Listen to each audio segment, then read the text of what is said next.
الحمد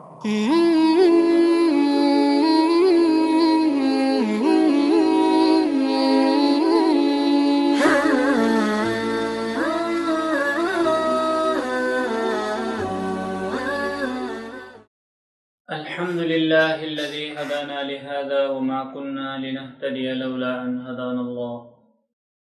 وأصلي وأسلم على سيد الأنبياء محمد وآله وصحبه أجمعين. أما بعد،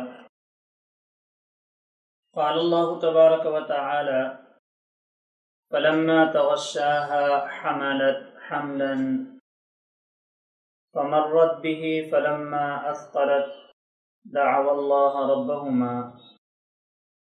لئن آتيتنا صالحا لنكونن من الشاكرين. صدق اللہ العظیم. معزز ناظرین گرامی، السلام علیکم ورحمۃ اللہ وبرکاتہ. آج کا ہمارا جو موضوع ہے وہ ہے اولاد کی پاکیزگی کا خیال کرنا، جس کو ہم بالفاظ دیگر یہ کہہ سکتے ہیں کہ جو ہمارے بیج ہے، معاشرے کا جو بیج ہے یا فیملی کا جو بیج ہے، اس کے لیے پاکیزگی شرط ہے، اس کا پاک ہونا شرط ہے. معزز ناظرین گرامی، آپ جانتے ہیں کہ جس طرح کسی پودے کے نشو و نما کے لیے زرخیز زمین پر بیج بونے، اسی طرح تازہ ہوا، صاف روشنی اور خالص پانی کی فراہمی ضروری ہوتا ہے، اور نشو و نما کے ایام کے دوران ضروری توجہ اور خبرگیری کی ضرورت ہوتی ہے، اور اس کی اہمیت ہر ایک کی نظر میں ہوتی ہے. بالکل اسی طرح ایک صحت مند اور توانا نسل پروان چڑھانے کے لیے پاکیزہ بیج کی فراہمی بنیادی شرط ہے. بخاری شریف کتاب القدر کے اندر ایک روایت ہے کہ گناہگار شخص رحم مادری ہی سے بدقسمت ہے، اور خوش قسمت شخص رحم مادری ہی سے خوش قسمت ہے. یہ جو حدیث ہے یہ انتہائی اہم ہے. اس حدیث سے یہ معلوم ہوتا ہے کہ والدین کا طرز عمل بچے کے خوش بختی یا بدبخت ہونے میں اہم کردار ادا کرتا ہے. کہ جس وقت بچہ ماں کے رحم میں ہوتا ہے تو اس وقت اگر ماں اور باپ میں سے کوئی ایک گناہ میں مبتلا ہو جاتے ہیں، اللہ کی نافرمانی میں مبتلا ہو جاتے ہیں، اور ایسی چیز میں مبتلا ہو جاتے ہیں جو اللہ کی نظر میں معصیت ہے، تو والدین کا یہ جو طرز عمل ہے اس کا اثر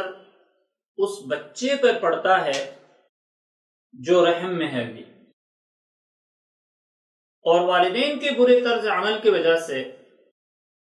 ایک بچہ پیدائش سے پہلے بدبخت بن جاتا ہے،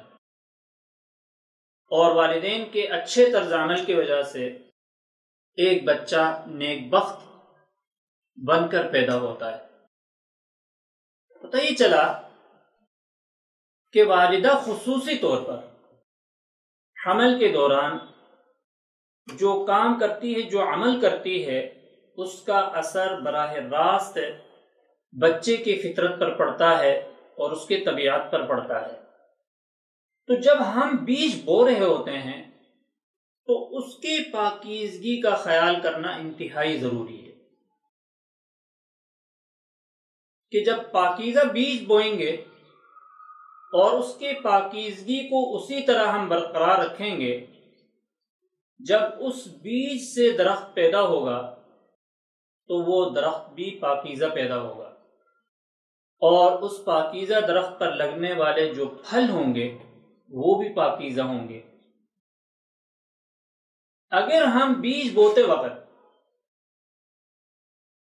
پاکیزگی کا لحاظ نہیں رکھیں گے اور جس وقت وہ نشو پا رہا ہے اس وقت بھی اس کی پاکیزگی کا لحاظ نہیں کریں گے اور پاکیزہ کرنے والے جو اعمال ہیں وہ ہم سے نہ ہوں، تو وہ اسی طرح فساد کے ساتھ وہ بیج پکے گا، پھر پیدا ہوگا، اور پھر اس پر جو پھل لگیں گے وہ بھی پاکیزہ نہیں ہوں گے۔ تو جس وقت ہم بیج بو رہے ہوتے ہیں تو اس وقت نیت کا ہونا ضروری ہے اور ان اعمال کا ہونا ضروری ہے جس سے وہ پاکیزہ بن سکتا ہے۔ اور اس کے لیے ہم دیکھتے ہیں ہمارے دین کے اندر حضرت صلی اللہ علیہ وسلم کے اسوہ مبارک میں، تو آپ صلی اللہ علیہ وسلم نے بہت ساری چیزیں اپنے امت کو سکھایا ہے، اور اس سے ہی اس کا پورا فلسفہ ہمیں سمجھ میں آتا ہے۔ دیکھیں، آپ صلی اللہ علیہ وسلم کے ارشاد ہے کہ میری امت کے افراد میں جب کسی لڑکے یا لڑکی کا نکاح ہو جائے تو فرمایا کہ اس کو مبارکبادی دینی ہے۔ تو مبارکبادی کے الفاظ آپ صلی اللہ علیہ وسلم نے سکھائے، بارک اللہ فیکما وبارک علیکما وجمع بینکما بخیر، کہ دوستوں کو چاہیے کہ ابتدائی مرحلے سے برکت کی دعا دے کہ اللہ تعالیٰ تم دونوں میں برکت ڈالے اور اپنے برکتیں نازل کریں، اور ہمیشہ اللہ کی برکتوں کے ساتھ آپ لوگ اکٹھے ہوں، اور فرمایا خیر کے ساتھ اکٹھے ہوں، تمہیں خیر نصیب کرے۔ پھر اگلے مرحلے میں آپ صلی اللہ علیہ وسلم فرماتے ہیں کہ جب کوئی شخص کسی عورت سے نکاح کر کے اس کو اپنے گھر میں لائے تو فرمایا کہ اپنے بیوی کے پاس جانے سے پہلے 2 رکعت نفل پڑھے اور اللہ تعالیٰ سے دعا کرے خیر کی، اور فرمایا جس وقت پھر اس کا منہ دیکھیں تو اس وقت بھی آپ صلی اللہ علیہ وسلم نے دعا تلقین کی ہے، اور اس میں بھی یہی نظر آتا ہے کہ بیوی کے چوٹی پہ ہاتھ رکھے اور برکت کی دعا کریں اور خیر کی دعا کریں، اور فرمایا کہ جس وقت اپنے بیوی سے ملنے لگے تو اس وقت دعا کریں، اللہم جنبنا وجنب الشیطان ما رزقتنا، کہ اللہ ہمیں بھی شیطان کے شر سے محفوظ فرما اور ہماری اولاد کو بھی شیطان کے شر سے محفوظ فرما۔ اور اس کے بعد پھر اس بیج سے جو پھل لگے گا آپ مجھے بتائیں کہ وہ کبھی ناکارہ ہو سکتا ہے؟ پھر فرمایا کہ جس وقت بچہ پیدا ہو تو اس وقت کیا کر لینی چاہیے؟ فرمایا اس وقت بھی دعا دینی چاہیے اس بچے کے لیے۔ ہر ایک آدمی جو اس کے منہ دیکھی کے لیے جا رہا ہے تو وہ کیا کہے؟ بارک اللہ فیک، بارک اللہ فیک، بارک اللہ فیک، برکت کی دعا، رحمت کی دعا دے۔ پھر اس کے بعد دیکھیں اگلے مرحلے میں آپ صلی اللہ علیہ وسلم فرما رہے ہیں کہ بچہ جب پیدا ہو جائے تو اس کے ایک کان میں آذان دے، ایک کان میں اقامت کہے۔ اس کا فلسفہ کیا ہے کہ شروع ہی سے اللہ کی کبریائی اس بچے کے کان میں پڑے اور عمل کا آوازہ اس کے کان میں پڑے اور کامیابی کا آوازہ اس کے کان میں پڑے۔ پھر اس کے بعد کیا فرمایا کہ اس کے بعد اس کا ایک اچھا نام رکھیں، اور نام رکھنے کا طریقہ بتایا۔ فرمایا کہ بت پرستی کے نام نہ رکھیں، عبد الشمس رکھنا، عبد القمر رکھنا، اس سے منع فرمایا۔ فرمایا اچھا نام تجویز کرو اس کے لیے، اور فرمایا بہترین ناموں سے عبداللہ ہے، عبد الرحمن ہے۔ تو یہ جو نام تجویز کرنے کا حکم آپ نے فرمایا تو اس میں بھی کیا ہے؟ نیک شگو، کہ ایسا نام رکھو کہ جس میں نیک شگوئی ہو اور اللہ تعالیٰ کی کبریائی کا اظہار ہو۔ پھر فرمایا آپ صلی اللہ علیہ وسلم نے کہ جس وقت بچہ جو ہے ماں کے دودھ پینے کے مرحلے سے گزر رہا ہو تو ماں کو چاہیے کہ ہمیشہ دودھ پلاتے ہوئے اللہ کا ذکر کرے۔ اب یہ طریقہ کیوں بتا رہے ہیں؟ ان تمام مراحل کے اندر ماں کے ہر عمل کا اثر بچے کے اوپر پڑ رہا ہوتا ہے، تو یہ سارا طریقہ اسی لیے بتایا۔ قرآن کریم کی جو آیت میں نے آپ کے سامنے پڑھی تھی اس میں ایک خاص نقطہ ہے، وہ نقطہ بیان کرنا چاہ رہا ہوں۔ اللہ رب العزت نے بنی اسرائیل کے ایک جوڑے کی کہانی بیان کیا ہے کہ بنی اسرائیل کے نیک لوگوں میں سے کوئی جوڑا تھا یا عام لوگوں میں سے کوئی جوڑا تھا جن کے ہاں اولاد نہیں ہو رہی تھی یا نرینہ اولاد نہیں تھے، تو انہوں نے مل کے اللہ تعالیٰ سے دعا کی کہ اے اللہ،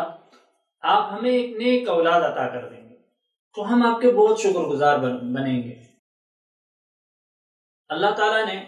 ان کی دعا قبول کی، میاں بیوی ملے، تو اس کو یہاں پر قرآن کریم نے بیان کیا ہے فَلَمَّا تَغَشَّاهَا حَمَلَتْ حَمْلًا خَفِيفًا فَمَرَّتْ بِهِ فَلَمَّا أَثْقَلَتْ دَعَوَا اللَّهَ رَبَّهُمَا لَئِنْ آتَيْتَنَا صَالِحًا لَنَكُونَنَّ مِنَ الشَّاكِرِينَ، کہ پہلے ہلکا سا انہوں نے حمل کا بوجھ محسوس کیا جو اثرات ہوتے ہیں، پھر اس کے بعد جب بڑے اچھی طرح وہ بھاری ہو گیا تو اس وقت اللہ تعالیٰ سے دعا کی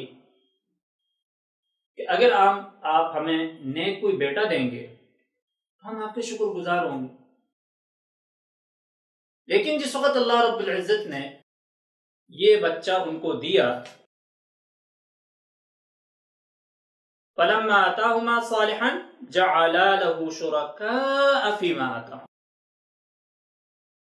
کہ اللہ رب العزت نے جب وہ بچہ ان کو دیا تو انہوں نے اللہ تعالیٰ سے جتنے بھی دعا مانگی تو ان سب کو پر پانی پھیر دیا۔ جَعَلَا لَهُمَا شُرَكَاءَ، کہ اس کے اندر غیر اللہ کو شریک کر دیا اور یہ عقیدہ داخل کر دیا کہ فلاں بزرگ کے وجہ سے بچہ ہمیں نصیب ہوا،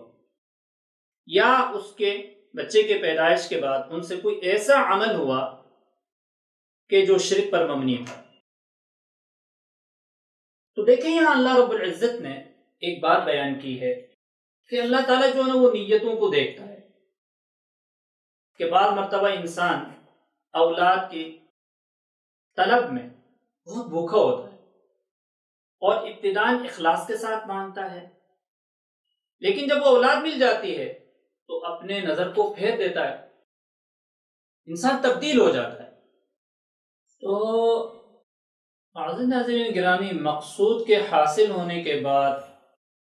پھر انسان اللہ کو دھوکہ دینا چاہتا ہے، تو یاد رکھیں مقصود حاصل کرنے کے بعد اگر کوئی اللہ کو دھوکہ دینا چاہے گا تو اللہ کو تو کوئی دھوکہ دے نہیں سکتا ہے۔ اب اس کا وبال کیا ہوگا کہ اللہ رب العزت مقصد میں انسان کو کامیاب کرنے کے بعد اس کے بیج کا اس کو پھل دینے کے بعد پھر کیا کرتے ہیں کہ اس کے برکت کو ختم کر دیتے ہیں۔ اولاد مل جاتی ہے، کثرت کے ساتھ مل جاتی ہے، وہ صرف تعداد ہی رہتی ہے، اس میں کوئی برکت نام کی کوئی چیز نہیں ہوتی۔ تو سنت عمل یہ ہے کہ اللہ سے برکت مانگے، پاکیزگی مانگے، اور اپنے بیج کے پاکیزگی میں جتنا ہم سے کردار ادا ہو سکتا ہے وہ کردار ہم ادا کریں، اور اس کا نتیجہ اپنے اللہ پر چھوڑ دیں، اور اللہ تعالیٰ اس کا بہترین نتیجہ دیں گے۔ السلام علیکم ورحمۃ اللہ وبرکاتہ۔